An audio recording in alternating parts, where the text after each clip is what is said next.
દેશ સહિત રાજ્યમાં ટીબી મુક્ત ભારત અભિયાન ચાલી રહ્યું છે, જે અંતર્ગત નર્મદા જિલ્લામાં વર્ષ 2023માં 27 ગ્રામ પંચાયત અને 2024માં 44 ગ્રામ પંચાયતને ટીબી મુક્ત જાહેર કરવામાં આવી છે.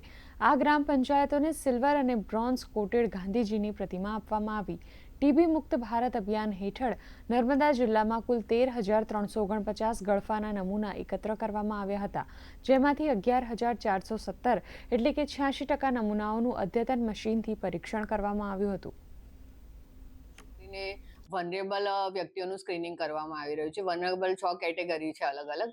તો એ 6 કેટેગરીમાંથી જેટલા પણ લોકો આઈડેન્ટિફાઈ થયા છે એ બધાનું સ્ક્રીનિંગ થશે. પહેલા એમના એક્સરે પડશે અને એક્સરેની સાથે સાથે સ્ક્રીનિંગમાં જો એને સિમ્પટમ હશે તો એનું ટ્રુનાઇટમાં કાં તો જે સ્પુટમ એક્ઝામિનેશન કરી અને આપણને ખબર પડશે કે ભાઈ એને ટીબી છે કે નહીં. તો અત્યારે ટીબી મુક્ત ભારત અભિયાન આપણે ખાસ કરીને ચાલી રહ્યું છે.